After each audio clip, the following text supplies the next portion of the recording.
Break के बाद आपका स्वागत है और अब आगे बढ़ते हैं। उत्तराखंड की सुरंग में फंसे 41 मजदूरों को बचाने में मदद करने वाला शख्स आज बेघर हो गया है।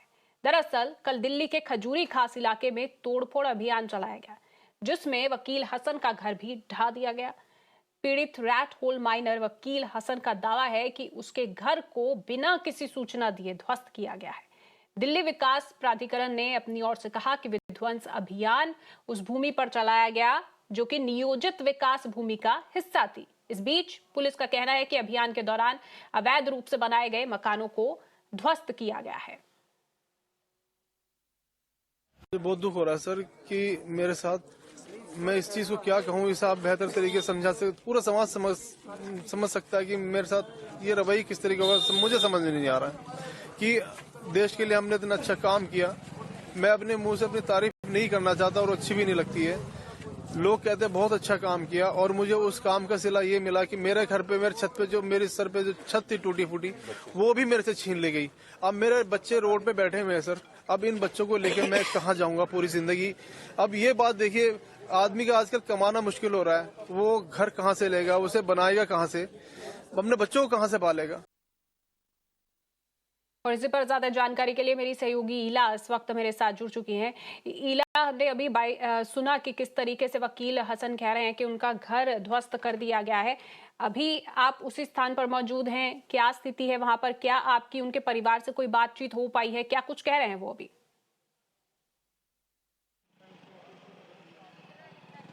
जी बिल्कुल, हसन वकील वो एक ऐसा नाम जो न केवल घरों में बल्कि पूरे देश में गूंज रहा था, क्योंकि 41 मजदूरों को, उत्तराखंड में फंसे उन मजदूरों की जान इन्हीं रैट माइनर्स ने बचाई थी। लेकिन उनमें से ही एक जो रैट माइनर है हसन वकील, आज वो अपने घर को ना बचा सके क्योंकि डीडीए ने उनके घर को ध्वस्त कर दिया है। मैं सामने खड़ी उनके घर के, देखिए किस तरह से वो अब रह रहे हैं। एक टेंट के नीचे यहाँ पर उन्होंने अपना घर बसा लिया है, सड़क पर रहने पर मजबूर हैं वो, उनकी पत्नी और उनके 3 और बच्चे, क्योंकि उनका कहना है कि किसी तरह की कोई प्रशासन से मदद नहीं मिली। उन्होंने गुहार लगाई, उनसे कई वादे किए गए। अब डीडीए कह रहे हैं कि डेमोलिशन ड्राइव हुई और इसके चलते हमने उनका घर ध्वस्त किया, लेकिन आसपास के घरों को जरा मैं दिखाती हूँ।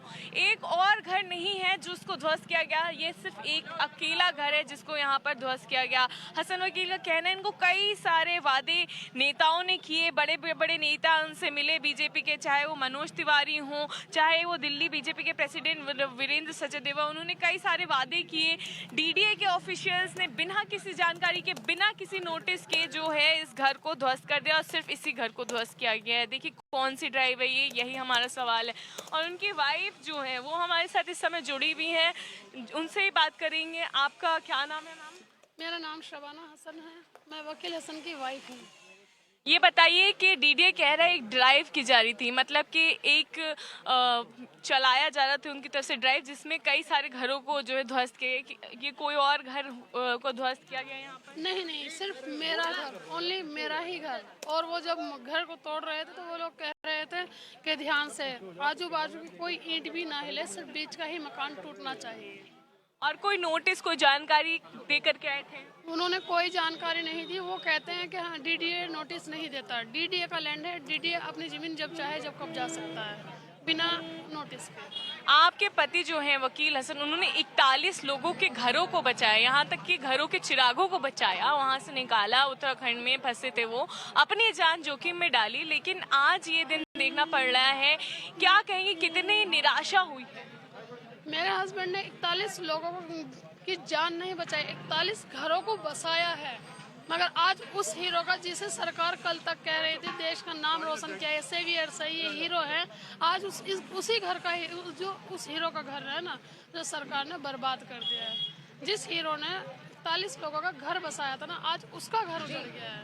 कौन कौन नेता है, किन किन से बात की, किन किन के दरवाजे खटखटाए, गुहार लगाई? सबसे मेन गुहार हमारी मनोज तिवारी से थी, क्योंकि वो सांसद है और उन्हीं के अंडर में ये एरिया आता है। वो लोग आए थे जब मनोज तिवारी जी इनका सम्मान करने के लिए आए थे, तो उन्होंने हमसे कहा था कि बताओ तुमने इतना बड़ा काम किया, देश का नाम रोशन किया, अब हम तुम्हारे लिए क्या करें, कुछ भी बोलो, जो भी तुम बोलो, सरकारी नौकरी, बच्चों को स्कूल वगैरह जो भी। तो हमने कहा, कभी भी डीडीए वाले आ जाते थे, बोलते थे जमीन से हमारी ज़मीन है, तो हमने कहा हमें कुछ भी नहीं चाहिए, ये हमारा मकान है, ये हमें दे दो। और हमें कुछ भी नहीं चाहिए। तो उन्होंने कहा था कि मैं जी बिल्कुल, जी बिल्कुल, मैं वही कह रही थी आपसे कि बिल्कुल दर्द सामने आ रहा है, आंखों से झलक रहा है। छोटे छोटे बच्चे अब सड़क पर यहाँ पर बैठ करके रात गुजार रहे हैं।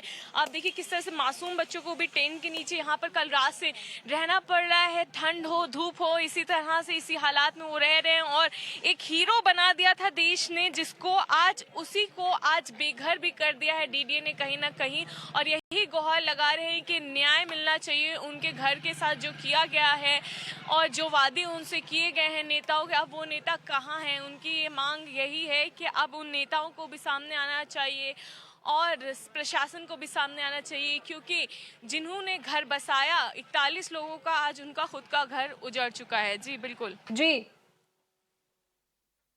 जी, बहुत बहुत शुक्रिया इला आपका इस तमाम जानकारी के लिए और ये तस्वीरें हमारे तक पहुंचाने के लिए।